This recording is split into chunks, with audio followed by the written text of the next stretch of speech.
Hello, everyone, and welcome to Superhero Slate, the show where we run down the latest superhero entertainment news. We love TV, movies, and superheroes, so let's talk it all out. My name's Chris, And my name's Mike. and this week, both Star Wars Starfighter and Clayface started filming. For Man, I had to do some Googling before I hopped on the show, and I kept typing in The Last Starfighter. I was like, why am I not finding anything that I need to find? I was like, oh, I'm in. the last Starfighter, and this is fun for me because we'll talk about, but like normally in September, October, November, like filming winds down at the end of the year in like US. So it's interesting that, I think these are both the UK productions that they're starting this late at the year, right? So we'll talk about some of that. Luke Cage might make his transition over to the MCU later, maybe next year, 2 years, and more. Mike, happy Labor Day weekend.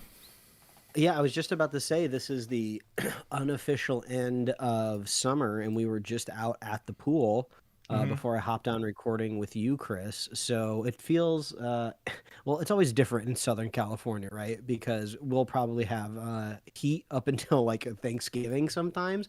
Like I remember Thanksgivings in the past where we were like, we got to open up all the windows. The oven's been running all day. The air conditioning is like peak to its max right now. There's like 20 people in this house. Everything's on fire. So I don't know, hoping for a more of a mild end of the summer here. We, But I was gonna say it's over here. It's the opposite. Like this temperature went from 90 to 65, like it was, saw a state trooper on the road. It was so hot last weekend, and like the past 3 days have been like absolutely like wonderful to be outside, like windows open, kind of thing. yeah, I don't know if the absence of kind of like an autumn or a fall kind of weather possibility has made me more nostalgic for the time, or just it's like, when you're a kid, Halloween and fall is kind of like the start of the holiday season at the end of the year. But I was extremely nostalgic yesterday, and I went on YouTube because I kind of wanted to see like, oh, I want to watch some like old like interstitials or maybe bumpers as you know them Oh from yeah, back when you would watch Nickelodeon as a kid. I got a whole library of filler on my Plex if you want it sometime. Oh my God, I would love it. But I did find somebody that uploaded like an hour and a half of Snick, or I think Oh that was yeah. like that's like Saturday Night Nick, Yep. right? Yep. Yep. And it was a whole programming block. It was all Halloween themed, and there was all of these like Halloween interstitials and bumpers. And I was like, oh man, kids, man shakes fist at Cloud. Kids these days, they'll never know about the bumpers. I love them so much. And I was like, people, they could bring them back. I understand that they make no sense nowadays in a streaming landscape, but there's no reason a streaming company can't put together like a playlist, like a programming block, right? They know what like, the most popular kid shows are, right? Just pick out all the Halloween episodes, throw them in a Halloween playlist, and then just give somebody a budget to go out and shoot some interstitials that you put in between like each episode. And like I think that would be an amazing way You to know, bring some nostalgia back. I think you're right, but I also think the other way would be like literally create some nostalgia playlists with those things that they have, right? Like, they own like Nickelodeon, Paramount, they own those. So like make a Halloween playlist that has those in there. It brings it back. Cause like it's like whenever you see at Christmas time the Hershey Kisses commercial with like the jingle bells with the Oh Hershey Kisses. yeah. Like people remember that from I think what the 80s even. Like they're like, yeah, I remember this for decades. I'm like, yeah. Then they bring it back every year. So why don't they make like a, hey, do you want like a 90s Halloween playlist? It's here on Paramount, and here's some bumpers. I know some people will complain about paying for having commercials removed, but I don't consider those commercials, if that makes Yeah, sense. because they're a thematic. I mean, the one that I was watching the other day, I had totally forgot this existed. Back in the '90s on Nickelodeon, they would do these call-in sweepstakes where they had this really low fidelity render of like a neighborhood at night and decorated for Halloween, and then you would call in and the person would say like, okay, what house do you want to go to? And they're like rushing you like, oh, house four. And then the map would like animate, and it'd be like you're walking up to this like CG house, and you press a button on your phone to like ring the doorbell, and then it would open up and you get a prize.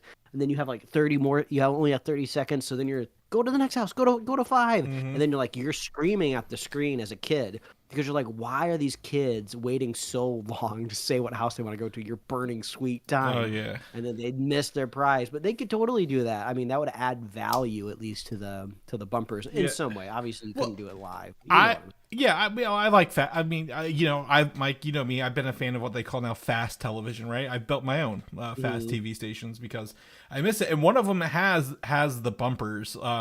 Because what I enjoy, we talk about scheduled TV. It's like I have my channel every half hour, unless it's an hour episode on the money. I can go to this channel and find a new cartoon to watch.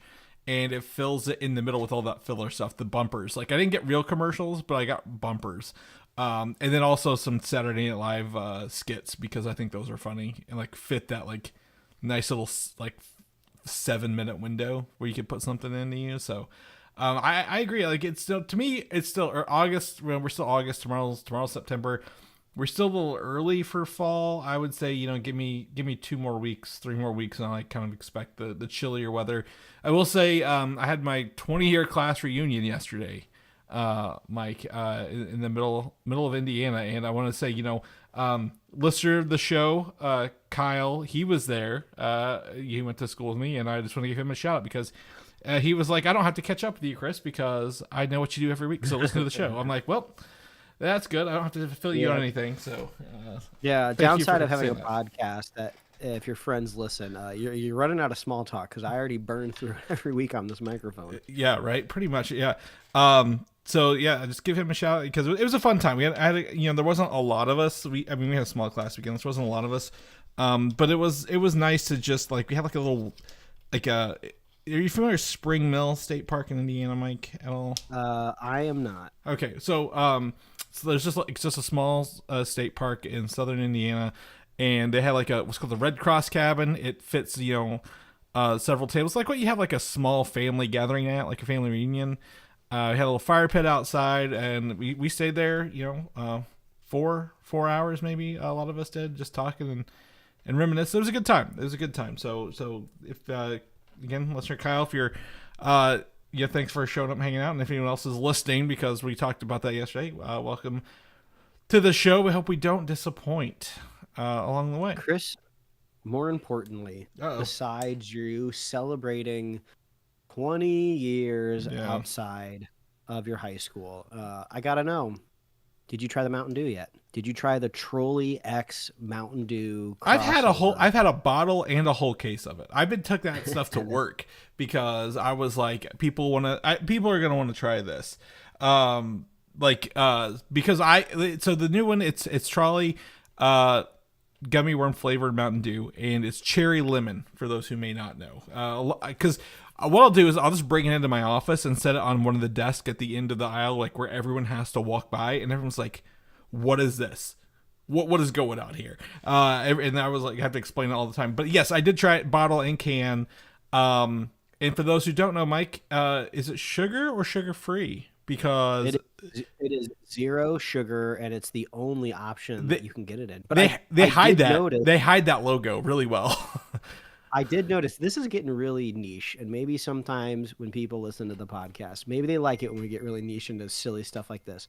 But even though this is a 0 sugar soda, the back of the can still says 10 calories. Mm-hmm. Now, I'm not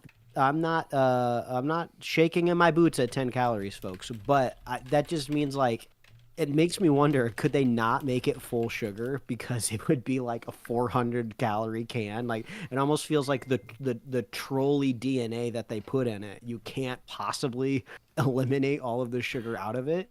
No matter how much they tried. Yeah. But I don't know. I told you I tried it, and the first thing I said, I was like, oh, this is the closest I'm ever getting to Diet Code Red again out here on the West Coast, because it's nowhere here on this side of the country. Mm-hmm. And I'm loving it. This stuff is delicious. It is really good. A lot of people I had were surprised, I don't know if I like it, and they were like, oh, this is actually kind of delicious flavored. And I'm like, yeah, this is one of their new, it's a limited edition, It's a limited edition flavor, right? I think. Yeah, because I think it's supposed it's the Voodoo replacement for this year. There's not going to be any Mountain Dew Voodoo Yeah, this year. it's pretty solid all around. I would recommend if anyone gets to try it. The bottles are okay. I like the cans a little better. I think the bottles go a little flatter sooner than the cans. So if I could recommend anyone try the cans, if you and it's pretty fun, to kind of have that stuff around because I don't know, it's just new flavors, like right, like that. Well, you also got you were able to get your hands on the ice cream float A&W as well, right? For the Sunday. Yeah, I did, and I thought it was like a root beer base. I thought it was like a root beer flavored like ice cream sundae, and then I crack into it, and I was like, oh, look at the can. There's no hint of the word root beer anywhere on it. This tastes like a liquefied ice cream sundae that's been carbonated. So if that's up your bag, you're gonna love this. Yeah, I wouldn't. I didn't expect I didn't expect the chocolate flavor. Like there's a hint of like chocolate flavoring, not necessarily syrup, but like if you have like a chocolate soda, you kind of get it. But I didn't expect that at all. Yeah, and I think carbonated chocolate is pretty divisive too. So I was able to get through one can, and I told myself I don't need 11. I don't need 11 more of these cans. One was enough. It would have been nice if I could have found it in a bottle. But yeah, if you're somebody that kind of likes those chocolate sodas, this is right up your alley. But it's just not in my DNA. So that's my word of warning when it comes to that one. It's not for everybody, but it is a cream soda with that. I actually enjoyed it a little bit. If you're regular sugar, zero sugar, if you don't care either way, be careful because they look the same in terms of like packaging, and I accidentally ended up with the full sugar box instead of the zero sugar box, despite me very specifically picking up a zero sugar box. I don't know how it happened. My wife probably swapped it while I wasn't looking because she doesn't drink zero sugar stuff, but you know, but it is what it is. What's cool is we're in for the fall and Christmas flavors coming up soon, and you know we're on the cusp of all that stuff coming out sooner than later. But I guess let's get into the news. Let's hop into this a little bit. So first and foremost, the biggest news lighting up my feed this weekend, even though it's a holiday weekend here in the US, in the UK it is not. It is a filming weekend, and DCU's upcoming movie Clayface, releasing next October, is now filming out in the open. Lots of stuff. We got lots of set photos, lots of links here, Mike. I parsed through the ones that were probably the most relevant. There's like some of like set photos and like the Gotham City police cars and all this other stuff. But these keep coming in today. I keep updating and updating. So we can go through this a little bit. So I think the first photo I have here in the link is again, like I said, a thread showing that they are filming with the Gotham police cars out in Liverpool. They're putting it on there on the cars, filming it, so everybody knows that this is literally Gotham in the DCU. Mike, any questions about that? Is pretty straightforward. Oh, I was just gonna say, I know you're not really actively keeping up with Peacemaker, but Gotham was name dropped in this week's, or I guess last week's episode. Yeah. Episode 2, Gotham was name dropped, and that was about as far as it went. But Gotham is, it's getting developed, and I guess this theoretically would be the Gotham because this is the Clayface that is supposed to be in this universe, and not the Reeves universe. Yeah. So this is, and then someone else. You can look it up if you find out like they have like the cars from the Batman, the police cars, and they're like different logos and they look different. Like it's a little more solid, but I'm like it's a car. They could literally update the cars very easily in these things, and not really no common viewer is going to think twice about it at the end of the day. I got a picture of a disfigured man in a newspaper, which people think might be Clayface. This is the Gotham Herald there on set. But more and more, we got like a bandaged actor leaving a hospital. We get to see that, and that actually is actor Tom Rhys Harries, who is Clayface in this, the version of Clayface with the mask or bandages around his head, leaving the hospital. And lastly, an announcement at the same time is that the actor Eddie Marsan is cast in the film. I don't know who he's playing, but they're filming out here in the open, Mike, for everyone in God to see while they're making Clayface in London. Yeah, this specifically this last screenshot here, it looks like they're hitting the film slate, so it looks like they're about ready to start filming, and we have some actors here kind of up on Apple boxes talking to like a group of reporters. So this looks like the type of thing that happens when like your lawyer like addresses the press. So I wonder if maybe there's something like, however, this Clayface was grievously injured, maybe there's going to be like a lawsuit that maybe is tragic, doesn't go their way, takes them down the path of evil. I'm not entirely sure exactly what. Well, it could be that, but it could be like, again, I don't know. I think this is a hospital. It's probably like like you said, like a corporation. He looks like he's a businessman in a corporation, not a hospital worker, if you will. So he's probably like, yeah, someone got chemicals spilled on their face, kind of thing, or body. But we don't know a lot about how this Clayface is going to operate or what he's going to look like. If they're doing some stuff outside, I'd say maybe a couple more weeks of this, and then they'll probably go back inside. But maybe New York Comic Con we get a logo treatment. You can see on the clapper there, but like, I'm not gonna hold a movie like, oh, this has got to be the logo. They use it. I'm gonna be upset from the clapper board. But maybe we'll get a logo and some other announcements, some official casting stuff. Maybe New York Comic Con. You think? Maybe we're halfway through. But yeah, I mean, it's Clayface filming. Like I said, I didn't really have this on my checklist that it would be filming so soon, or at least even outside. So yeah, pretty cool. Check that out. If you guys want to see more, I'm sure if you look up DCU Clayface, you're gonna find a lot more photos. Like there were dozens I had to go through to get this, and they're still coming out as we're recording on Sunday here. But keeping in the same veins as the DCU, there was a rumor I saw earlier this week that from a, I don't know if it was a scooper or someone else on new on the scene, but they say that DC Studios, which would be James Gunn and Peter Safran, want Superman, Batman, and Wonder Woman movies to release in 2027. And I wouldn't normally put this in here because this kind of goes against what James Gunn said. They want to do 2 movies and 2 TV series a year to do all 3, but maybe they're not counting the Elseworlds Batman, like the Batman 2, as one of their slate movies. And I also kind of had an asterisk, like, I don't think they're going to get Wonder Woman out by 2027.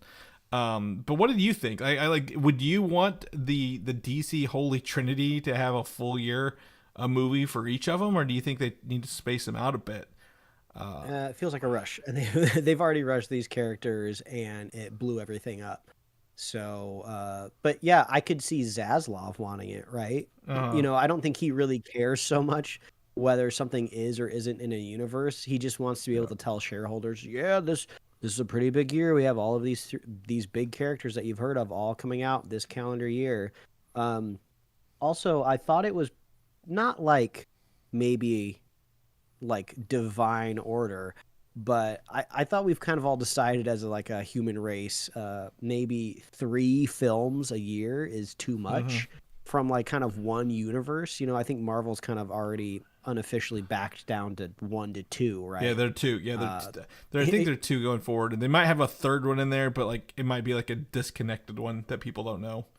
But yeah. So we don't need to go back the opposite direction. Well, I think also we haven't talked about this because I don't think, you know, it doesn't matter to the common person at the end of the day, but like what normally would be billion-dollar movies are no longer successful. Like, well, they are successful. The new norm is like what, 600 million, 500 million, 600 million for movies, not $1 billion. So to do 3 movies like that in a year, like, I don't believe in superhero fatigue. I think movies can be good movies, and it doesn't matter if there's superhero in them, people in them or not. But like, I feel like 3 of those movies you'd be like, oh my gosh. Between those 3, we have there's only one Marvel movie right now, Secret Wars, at the end of 2027. So it's just be a lot in a year, right? Like, there's just be so much. And I don't think Wonder Woman's and like James Gunn's pretty blunt when he's like, this movie's in a good place or it's not in a good place. I don't think he would be able to get Wonder Woman up in a year to have it out in 2027 and film it, right? Like, that's like that would be, well, I guess he doesn't have to do a period piece anymore, but like, Where would you even put what? I don't even know where I'd put Wonder Woman in the current state of the DCU, Mike. Like, just sitting here Unless you thinking introduce, unless you introduce the character outside of a proper Wonder Woman movie, right? You know, maybe Diana is in somebody else's movie, and then technically you have a Wonder Woman movie, you know, on that calendar year. Yeah. Well, they also should do. Maybe they introduce her in Paradise Lost, that TV show that they're supposedly working on, and maybe that's one of the TV shows that year rather than a movie. So you had a Superman movie, a Batman movie, and a Wonder Woman TV show. Do you think that would be enough to hit the buzzwords, like, you know, the DC trifecta is all, they've all been on the screen in the same year? It's possible, I suppose. Yeah, but oh well, I was thought rumor. I'm like, yeah, this is probably just a high rumor. Like, yeah, they may want to, someone might say it, but like at the same time, my guess is if I was a Batman, that it's not movies, that they want 3 new comic books out that year, because I don't know if you've heard of the Absolute Universe at DC right now. It's essentially Ultimate Marvel. It's essentially, if DC had their own Ultimate Universe, it's called the Absolute Universe. That's going on right now, and they haven't crossed paths in the comic books yet. Absolute Batman's wild. He's got like he's got an axe shaped like his bat symbol across his chest, Mike. Like, it is absolutely brutal. I'm looking right now. Oh, that's where I've seen this before. Yeah, this bat logo is like a rectangle with a couple little dinky triangles that form the idea of a bat. yeah. There's that. Absolute Superman's a little different. I think Absolute Wonder Woman's even further than that. Like, they keep coming out new ones. So, you know, maybe they're looking for like a big comic event in 2027 to synergize with the movies. So, well, if anyone else has any ideas for DCU stuff, let us know. We will, love to hear what you guys think. Speaking of New York Comic Con, that is coming up. It's October, I believe, but we got official word that Mike Colter, who has previously played Luke Cage in Netflix's Luke Cage and Defenders, will be joining Daredevil Born Again cast in the New York City's Heroes and Villains panel. Now, it doesn't say Daredevil Born Again panel. It's just New York City's Heroes and Villains. But having Charlie Cox, Deborah Ann Wall, Kristen Ritter, who is joining Daredevil Born Again Season 2, Vincent D'Onofrio, and then adding Mike Colter in, feels like this is kind of Daredevil-ish. Yeah, it would be like inviting your fired coworker out to dinner with all of your old coworkers and be like, hey, guess what? We all got raises and we all keep working. We all got new jobs together, and you got left behind. Yeah, it feels strategic. Yeah, like they're gonna have a panel, but we're gonna do the announcement that he's in the show at another panel. I do notice they did not bring Iron Fist into this at all. They know what the people. I think they could get what's his name? Is it Finn something? Jones? Finn Jones, yeah. I want to call it is Danny Rand. Like, he technically wasn't Iron Fist, I guess, at the end of the show, like somebody else was, but like, you know, we all know we want a new one. We want someone who can fight. But either way, if they announce Mike Colter joining Daredevil, it'll be one of the worst kept secrets in TV news in a very long time. By the time we get there with this official announcement, or official panel poster here. Is there anybody else? I would love to see, if I'm going to call it right now, Mike, the lady who played Colleen Wing in Iron Fist. I would like to see her make the transition over. I thought she was really good. She was also one of like the redeeming characters in like the Matrix Resurrections movie as well. I would love to see her make that jump over if they could find a way to pull her in. But is there anybody else you would want to see in there, or no? Absolute Wonder Woman. I've just been looking ever since you brought it up. I've just been looking up the different versions of the Absolute characters. Absolute Wonder Woman looks badass. She has basically like a cloud strife sword from Final Fantasy. She's kind of got like this she kind of has like the same type of like chest piece that kind of defines her as Wonder Woman. But then she has like this badass like red and black, just like kind of like heavy metal armor. It's like badass. Well, yeah, I'm pretty sure. This is a spoiler for some of the books, but like I'm not gonna tell you how, like she loses her arms at some point, like it gets cut off, ripped off, or something. So like that arm, that red and black armor has a reason for it, which is gonna be cool once you kind of read about it a little bit more. It's badass. Yeah, they're really. So my answer to you yeah, is I want to see Wonder Woman. Yeah. Somehow in the next season of Daredevil. Yeah. All right. There you go. All right, back in. This is something news you sent me, but just kind of a reminder here that for people who don't know, Thunderbolts or the New Avengers is now on Disney Plus streaming with your subscription, and it's finding new audiences who miss it. Like people are coming out of the woodwork, being like, "I did not know this movie was not just a superhero shoot 'em up, punch 'em movie. That there's more to it." Essentially, it was about I don't have the picture pulled up that you sent me.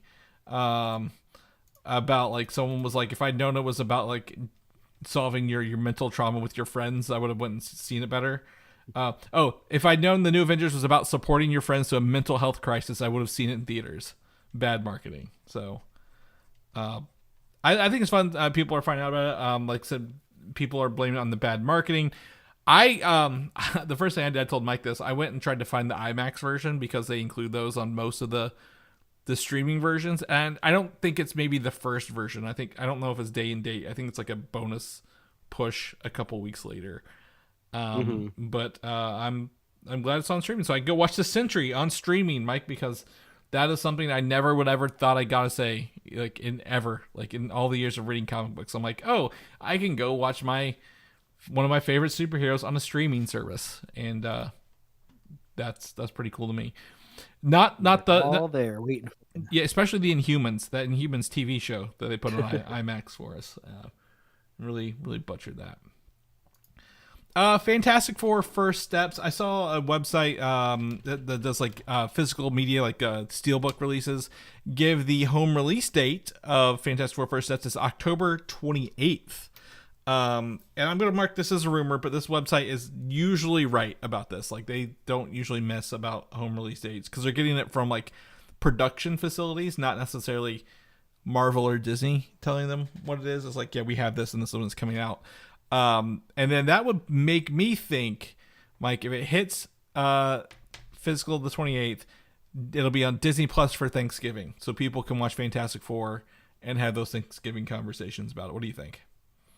Yeah, that's probably a pretty good synergistic, or I don't know, maybe it's not. I think the first batch of Stranger Things comes out Thanksgiving, possibly, so that could be a lot of competition. But I think the same thing's going to happen with Fantastic Four too.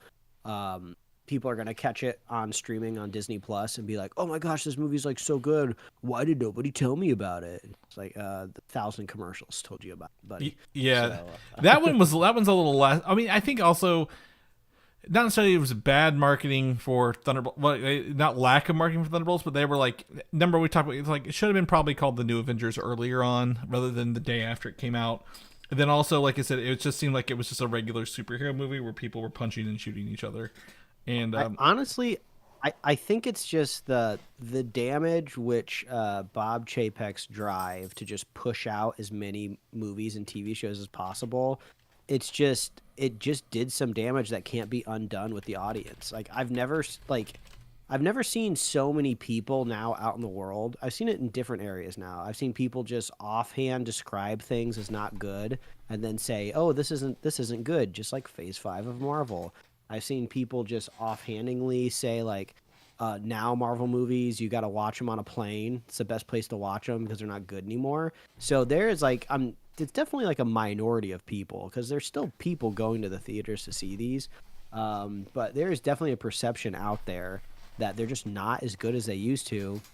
So like when a Thunderbolts movie comes out and it's like all of these characters that you kind of had to like suffer through other parts of maybe less quality Marvel properties to understand. I kind of understand why people weren't flocking to the theaters, but now there's like no friction. You already got Disney Plus, throw it on there and you're like, holy crap, this was a good movie. What the hell? Mm-hmm. Well, I also think it was just that it is not necessarily maybe Disney Plus as a whole, but like the idea, like I can wait and watch it at home quickly, right? Mm-hmm. HBO Max did that same day and date theaters and streaming. back in 21. So a lot of people didn't, go watch anything. They just were like, yeah, it'll automatically become the streaming. So they train them within a year to do that. And I'm trying to look up actually here. Season 5 is November 26th. You're right, Mike. So Stranger Things. So yeah, it could probably be about the same time. But obviously it's going to be one of those things like, you watch those 2 episodes of Stranger Things. Fantastic Four, people who didn't catch it. I think it's over 500 million at the box office worldwide now. So it's doing pretty all right comparatively. But yeah, I think we'll get some of that. I enjoy Fantastic Four. It just sucks we're gonna have to wait a year and some change till December of next year before we get like a follow up on the post credit scene of that movie, right? Like, like I've got the energy. I'm just let's watch a little bit, but we're gonna have to wait a little bit for that Avengers movie. But speaking of Avengers movie, I saw a weird rumor this week. This is another really, really weird rumor. Is the summer 2028 MCU movie that we currently have booked on our website, superheroslate.com, clicking upcoming movies and TV shows. Is that movie a secret third Avengers film? Secret third Avengers film? Yes. So, May 5th, 2028. There's a February 18th and 28th that people think, or not a lot of people, but like people who are like trying to make this work, think that is essentially Secret Wars Part 2, for lack of a better name, if you will.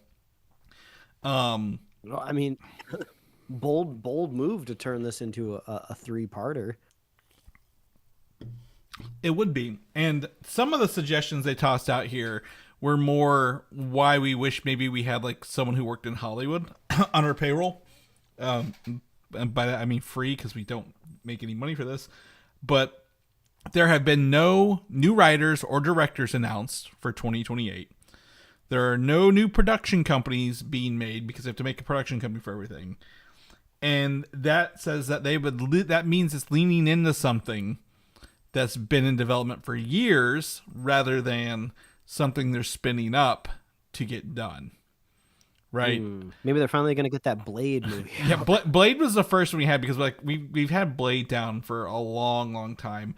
And I think everybody on that movie is like not necessarily in a hold, but like obviously if you're going to get Mahershala Ali and Mia Goth, you got to kind of lock down their schedules, right? Because they're both still making movies currently.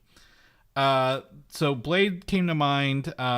Blade for a May movie is interesting, or even that was the other one was the summer. Yeah, no, it's May and February. I think Blade's more of a February movie. And Blade would be kind of like an interesting coda to the multiverse saga, because technically it's like kind of like, remember how Ant-Man came out after Age of Ultron, and that was technically still phase 2. It didn't affect anything in the long run, really. Blade being a coda to the multiverse saga is not a bad thing. I think that could work for that kind of movie, right? We're not hinging the entire next phase on Blade. Another Avengers movie would be wild. The other thing I read down, Black Panther 3, we've heard about being in production for a long time, right? Like even Denzel Washington knows he has a part in the movie already. Like, is that because they've been working on it? And that one producer who's leaving Marvel, what's his name? Is it Nate Moore, I believe? Who's also going to maintain producer credits through Black Panther 3. I was thinking that this could be the only 3 movies I could think of that would fit these requirements up ahead. But do you, Mike, if I was to say the first summer movie after an Avengers film, you'd want to make it one of your biggest movies yet, right? You would want to put your best foot forward and get all eyes on this not brand new, but like newer MCU, because their soft rebooting is our theory. Is it should it be X-Men? I feel like that has been the prevailing like strategy, was that it was going to be X-Men that's going to kick everything back off. So yeah, I don't know, unless they're like really trying to pull something like viral on us, right? Like, oh, let's hit him with like a part 3 of Secret Wars, and everyone thinks that they're gonna go into Secret Wars, and it's gonna be like its own thing, and it's gonna end on a cliffhanger, and then like bam, we're gonna tell them to come back to the theater in like 4 months or something.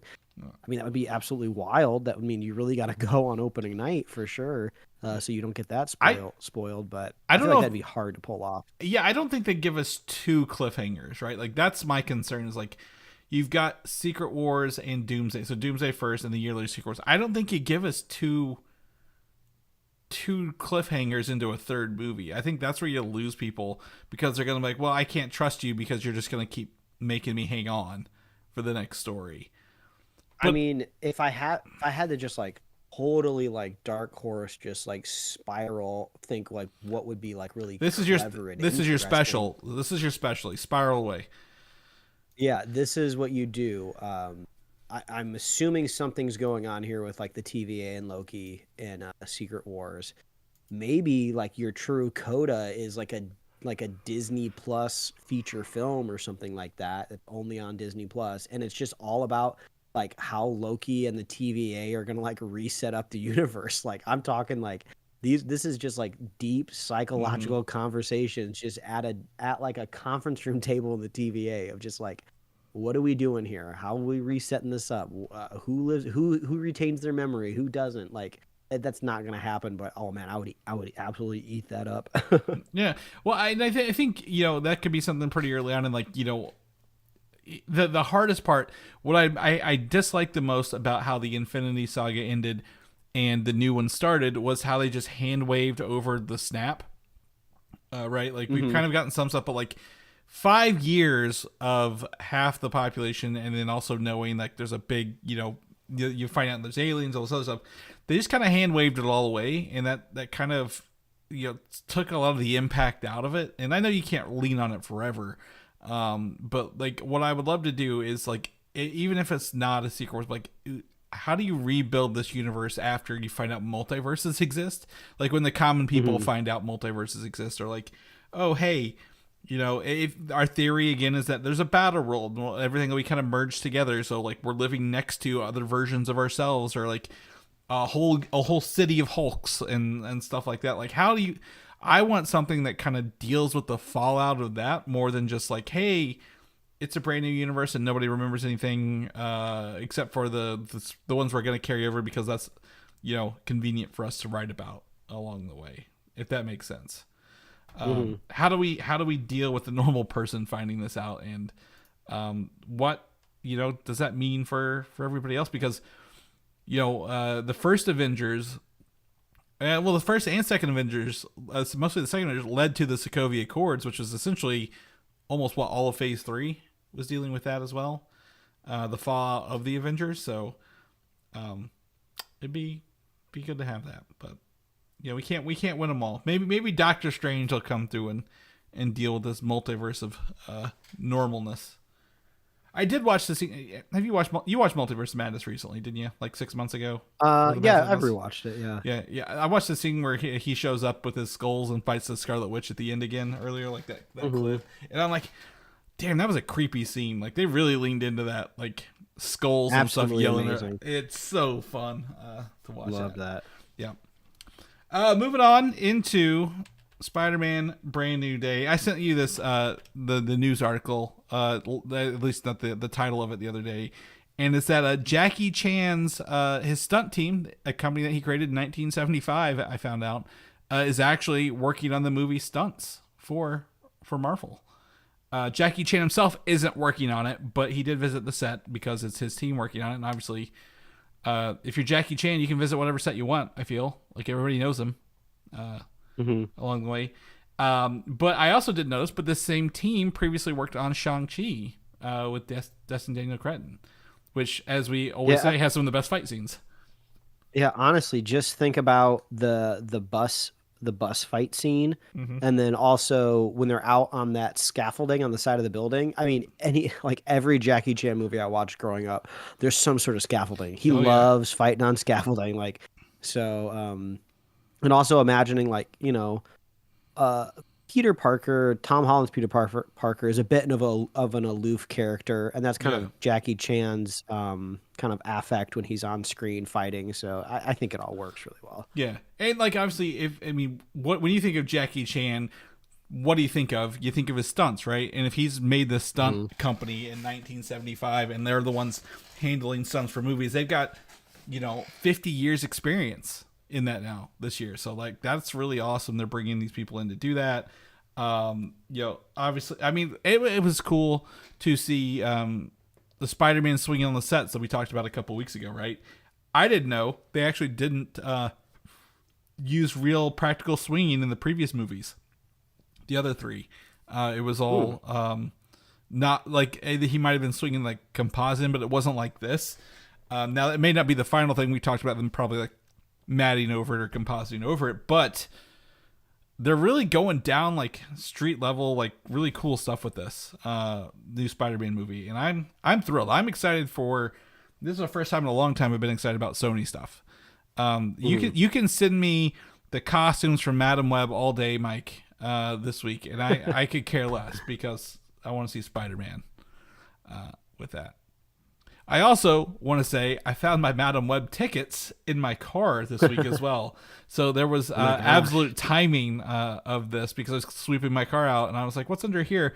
Oh, there's my Madam Web tickets. So as a reminder, we got to see that in theater and paid for it along the way.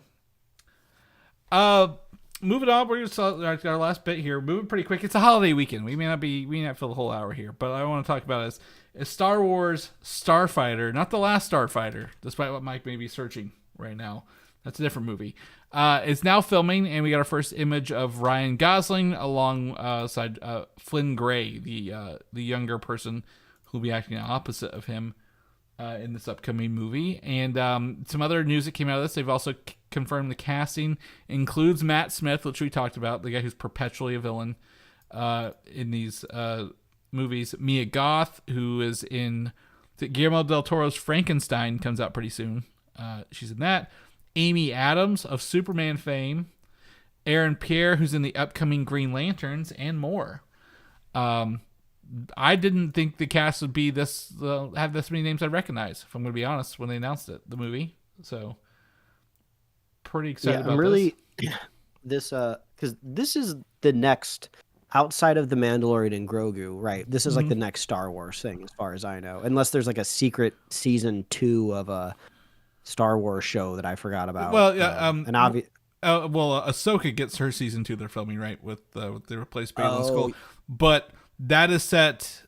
This is the first one, also post episode 9, if that helps. Yeah, I was gonna say this has kind of like a lot of strategic heavy lifting it's got to do, right? It seems like we're gonna be telling like a bit of like a smaller story, just focusing on like a couple characters living in the galaxy, not so much a fight for the existence of all life, on a planet. But still, it seems like maybe a good way to go about it, right? You tell a smaller story, but you got a really, really big star to put in it that's already proven. Maybe if you got some people that are a little sour on Star Wars, I'm gonna go to see Ryan Gosling. He's an absolute movie star. We're gonna make that happen. They're gonna also put the director, what's his name, from the guy who brought you Deadpool and Wolverine. They're gonna put that literally on all. I guarantee you, the first trailer from the team that brought you Deadpool and Wolverine is gonna be on this. Commercial, but sorry, continue. Yeah, and I'm really curious to see if they can make me kind of fall in love with Star Wars again, because Andor was able to do it, but that's done. That's wrapped up. It happened in a pocket of a time in a timeline that you can't really go back and revisit. So we're starting from scratch here. Like, make me fall in love with Star Wars again. So I guess the question is, does this image get me going? I mean, it's kind of like a cool, like, little land speeder. Can't really, there's not a whole lot you can get from it here. They kind of look like a couple of rogues. Yeah, so it's essentially the land speeder that's very reminiscent of A New Hope, right? The one that Luke drives around in. Ryan Gosling, he's not wearing a jacket, but his jacket's over his sleeve. Do you think he's hiding something on his arm, or is it just like a cool way to wear a jacket? Because I mean, he can make a jacket look cool anywhere he wears it, so that's true. Yeah.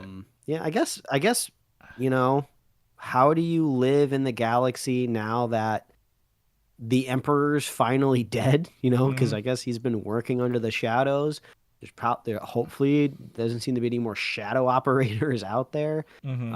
I guess it's like a brand new horizon for the galaxy. And So and I maybe we'll guess get something good out of it. and the thing is, we always talk about, it's always about Star Wars has always been about your destiny, right? Like, all these people always run into each other, and they always have to, defeat the villains, right? Like, that's the original three movies didn't have that, but then they went back into the prequels, and everyone just happens to be everywhere and everyone to everything at the same time.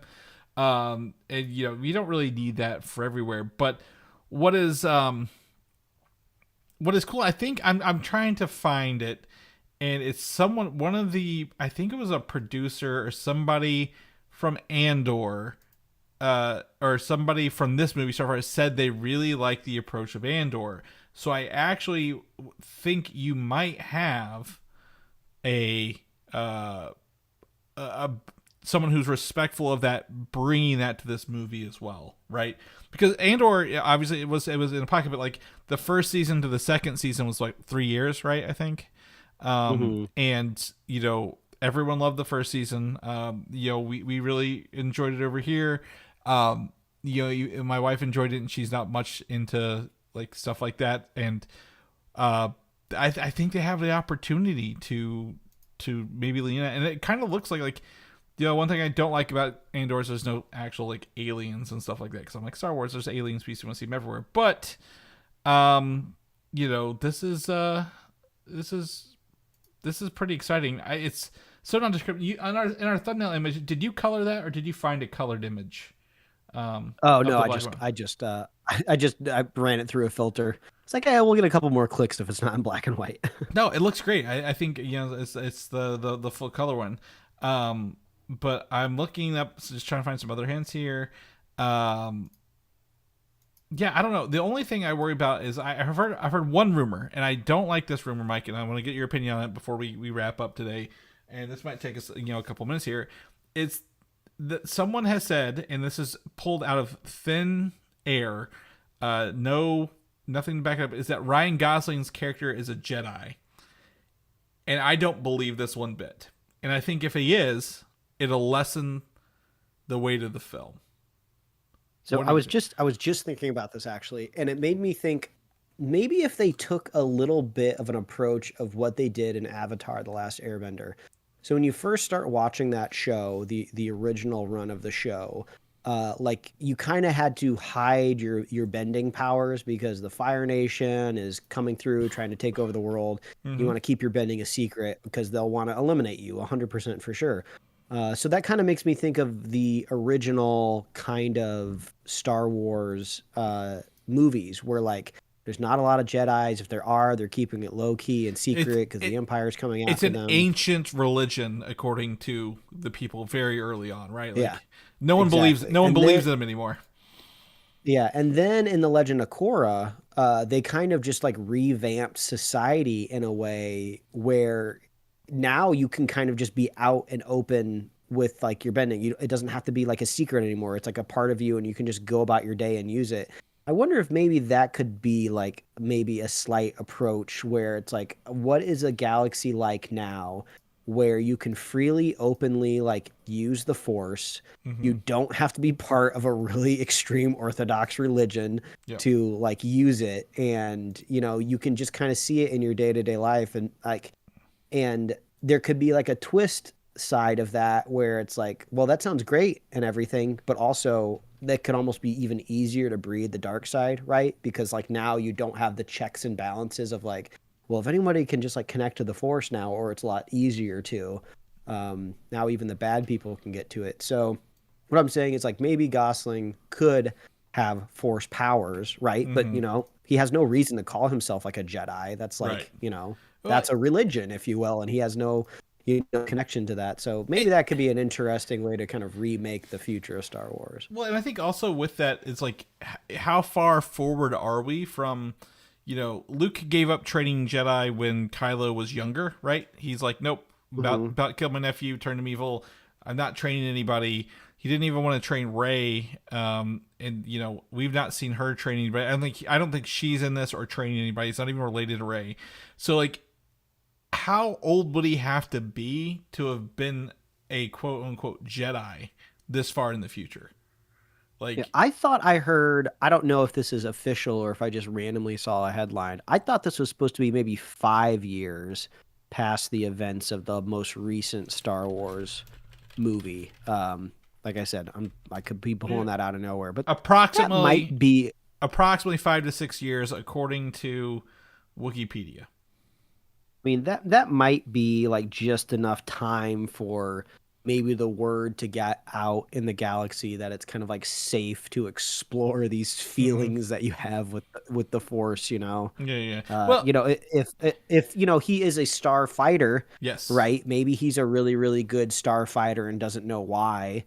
And then it's like, oh, it's because I can attune to the Force. And they set the seeds for that in episode 1, right? Like Anakin was a good pod racer, but he didn't know he had the Force. He just knew he was the only human who could pod race, right? And then they get into like, oh, he's a midichlorians, he's Jedi, he's powerful. Yeah, we all know that stuff. But like, exactly, like he's one of the best starfighters because of his innate abilities that he doesn't know he's using, right? He just knows he has something. And I agree. I think that would be way cooler than saying, nope, he's a Jedi and he's officially a Jedi and he's been trained in the ways of, using the Force as a light side user. Absolutely. I think it would lessen it to add that label on there because, one of the cool things about Andor, how many Jedi did you see in Andor, Mike? I think 0, right? Yep. I don't think there was any, right? Yeah, that is correct because a universe is a very large place and not everyone has to have a power. So I think it would be cool for them to lean into the universe is a big place and he doesn't have to have powers. He can just be a really cool pilot with a really cool story along the way. The other rumor for this, and I don't write it down here, but is that oh my gosh, I just forgot. Who was Ryan Gosling's wife? Eva Mendes. Eva Mendes is supposed to be in this movie as well as allegedly his wife in this movie as well. All right. She's not been in anything since like 2014. She stopped acting to essentially raise their family.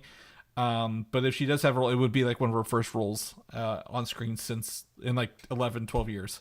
So I thought it was a little fun little tidbit if it's true, but oh well. Mike, we're done early. It's less than an hour show, but it is a holiday weekend. We're recording on a Sunday rather than a Monday, and there was definitely not going to be any news tomorrow for us to cover. But is there anything else you want to drop before we roll out of here and then go enjoy our extra day off? Yeah, if you want to read my webcomics, you can read them at liferewardsrisk.com and pickledcomics.com. Chris, people want to find you. Where can they find you? You can find me on Instagram, Valdan87, VALDAN, where I'll be playing Helldivers on Xbox finally, or Gears of War Remastered, which also released on the same day. It's a good year for video games. Like this fall is going to be great for that, so I'm looking forward to staying inside away from the cold and playing those. But if people want to know more about the show, where they can find that upcoming release calendar we referenced early on, where can they get all them goodies at? Yeah, just head on over to superheroslate.com. That is where you can find our Starfighter parked in our spaceship garage? I don't know. Hangar. That's what they're called. Our space hangar. It's not like Starship Garage. That kind of works out. Yeah. You can that's where we keep all of our workout equipment that we don't use anymore, and it gathers dust in the corner. That's what garages are for, right? Yeah. You can find us on Apple Podcasts, YouTube, Spotify, wherever else you're listening to podcasts. You can get merch, superheroslate.com/store. We love hearing from you. Reach out. What are you playing? What are you watching? What are you listening to? We love hearing from you. Reach out, let us know, and we love our super fans. If you want to be a super fan of this show, all you have to do is share the show with a friend, share the show with a buddy, and we will be here every week, folks. That's right. We'll see you guys.